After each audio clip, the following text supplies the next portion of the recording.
बिस्मिल्लाहिर्रहमानिर्रहीम। अस्सलाम वालेकुम।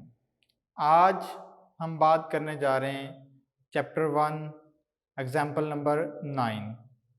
इस एग्जाम्पल में बेसिकली हमने एवोगैड्रो नंबर का जो कंसेप्ट है इसको यूज़ करना है और इस कंसेप्ट को यूज़ करते हुए हमने डिफरेंट नंबर ऑफ पार्टिकल्स जो हैं वो हमने कैलकुलेट करने हैं। अब एवोगैड्रोस नंबर क्या है?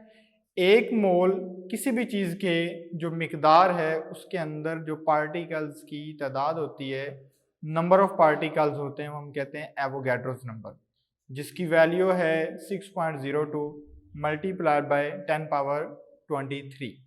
ये एवोगैड्रोस नंबर की वैल्यू है और एक मोल में इतने ही पार्टिकल्स मौजूद होते हैं। अब इस कंसेप्ट को हम यूज़ करते हुए डिफरेंट मॉलिक्यूल्स, डिफरेंट सब्सटेंसेस का जो मैस हमें दिया जाता है, गिवन मैस जो दिया जाता है, उसमें हमने नंबर ऑफ पार्टिकल्स कैलकुलेट करने होते हैं, नंबर ऑफ आयंस कैलकुलेट करने होते हैं, फिर उन आयंस का, उन पार्टिकल्स का मैस अलग-अलग भी हमने फाइंड करना होता है। इसके अलावा अगर हम बात करें तो हम टोटल मैस भी कैलकुलेट कर सकते हैं, टोटल चार्जेस भी कैलकुलेट कर सकते हैं कि हमारे पास जो अमाउंट मौजूद है, जो गिवन मैस मौजूद है, उसमें कितनी चीज़ें मौजूद हैं, कौन कौन सी चीज़ें मौजूद हैं। बेसिकली हम कह सकते हैं कि हम उसका क्वालिटेटिव और क्वांटिटेटिव एनालिसिस कर सकते हैं, जिसमें हमें बहुत सी इंफॉर्मेशन हासिल हो सकती हैं। जी, तो हमारे पास जो स्टेटमेंट है 10 gram of phosphoric acid has been dissolved in excess of water to dissociate it completely into ions। कि हमारे पास फास्फोरिक एसिड के 10 ग्राम है, हमने उसको वाटर में डिसॉल्व कर दिया है, डिसोसिएट कर दिया है उसको कम्प्लीटली आइंस में। जिस ये स्टेटमेंट है, तो इस स्टेटमेंट के थ्रू हमने जो चीज़ें कैलकुलेट करनी है वो फर्स्ट ऑफ ऑल जो है वो number of molecules in 10 gram of phosphoric acid, जो सेकंड पे है वो है number of positive and negative ions, third है मैसेज ऑफ इंडिविजुअल आयंस, और लास्ट वन जो है वह number of positive and negative charges. ये फोर जो पार्ट्स हैं इस एग्जांपल के हमने कैलकुलेट करने हैं। जो स्टेटमेंट इतनी सी है कि हमारे पास 10 ग्राम फास्फोरिक एसिड के हैं, इसको यूज करते हुए हमने जो है ये चार पार्ट जो है वो सॉल्व करने, जिसमें फर्स्ट ऑफ ऑल हम पहले को करते हैं। तो स्टेटमेंट के अंदर जो हमें गिवन डाटा दिया हुआ है, मैस ऑफ फास्फोरिक एसिड जो है वो 10 ग्राम, molar mass of phosphoric acid जो है वो 98 ग्राम पर मोल है।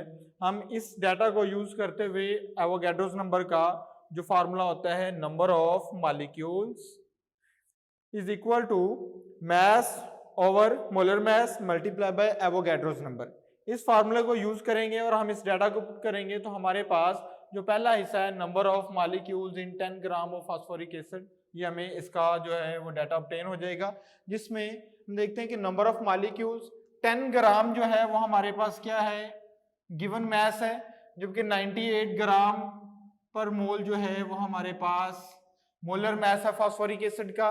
6.02 10 पावर 23 जो है वो एवोगैड्रोस नंबर की वैल्यू है।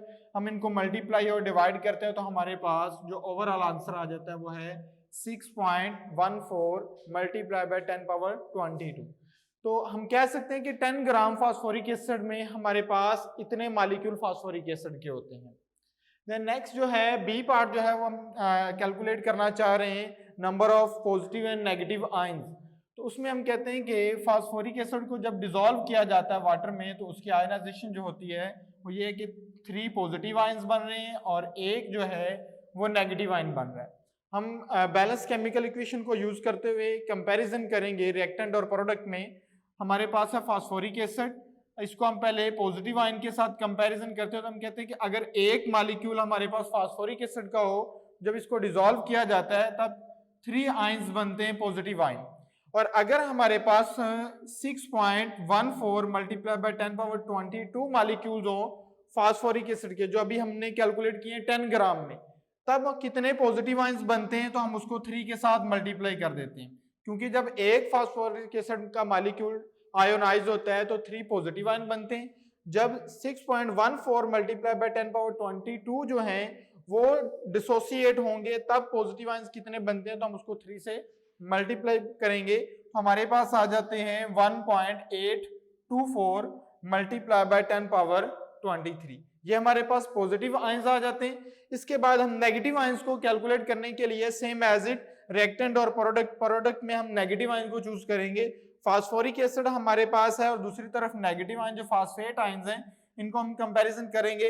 अगर एक मॉलिक्यूल फास्फोरिक एसिड का आयोनाइज होता है तो एक नेगेटिव आयन बन रहा है, और अगर 6.14 मल्टीप्लाई बाय 10 पावर 22 मॉलिक्यूल्स हो फास्फोरिक एसिड के तो नेगेटिव आयंस कितने बनेंगे, उतने ही नेगेटिव आयंस प्रोड्यूस होंगे, क्योंकि एक मॉलिक्यूल से एक नेगेटिव आयन बनता है, दो मॉलिक्यूल से दो नेगेटिव आयन बनेंगे। और अगर हमारे पास हो 6.14 मल्टीप्लाई बाय 10 पावर 22 तो उतने ही हमारे पास नेगेटिव आयंस बन जाते हैं। इस तरीके से हमने नंबर ऑफ नेगेटिव और पॉजिटिव आयंस जो है वो कैलकुलेट कर लिए 10 ग्राम ऑफ फास्फोरिक एसिड में। थर्ड पार्ट जो है उसमें हमने क्या चीज कैलकुलेट करनी है, calculate the mass of ions. हमने आयंस का मास कैलकुलेट करना है, तो उसके लिए जो फार्मूला हम यूज करेंगे वो क्या है कि number of ions is equal to total mass of ion divided by ionic mass of ion, और इसको हम एवोगैड्रो नंबर से मल्टीप्लाई कर देते हैं।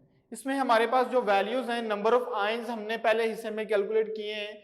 अगर हम फॉर एग्जांपल पहले पॉजिटिव आयन का मास कैलकुलेट करते हैं तो पॉजिटिव आयन हमारे पास है 1.842 मल्टीप्लाई बाय 10 पावर 23। अगर हम इन आयंस का मास कैलकुलेट करना चाहते हैं, जो कि लिखा हुआ हमने total mass of hydrogen ion, ionic mass जो हाइड्रोजन आयन का होता है वो 1.008 है।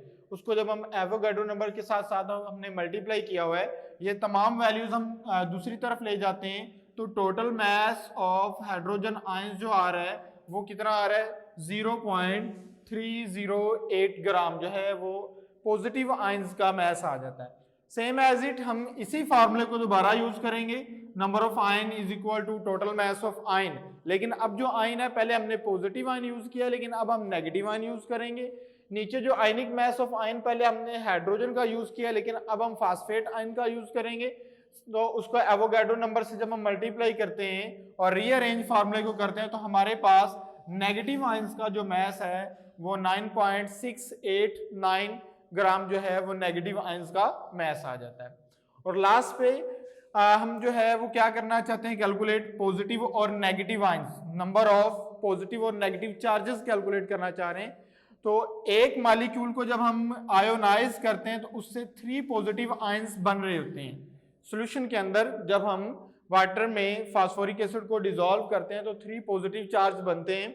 उसके लिए हम देखना चाहते हैं कि अगर एक मॉलिक्यूल से 3 पॉजिटिव चार्जेस प्रोड्यूस होते हैं तो 6.14 मल्टीप्लाई बाय 10 पावर 22 में से कितने पॉजिटिव चार्जेस जो हैं वो प्रोड्यूस होंगे। तो हम इतनी वैल्यू को 3 के साथ मल्टीप्लाई कर देते हैं तो हमारे पास आ जाता है 1.842 मल्टीप्लाई 10 पावर 23 पॉजिटिव चार्ज।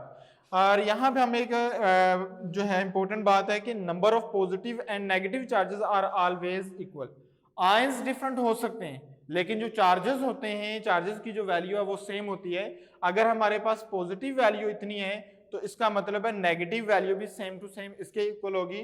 तो हम लिख सकते हैं number of negative charges dispersed in solution is also equal to 1.842 multiply 10 power 23।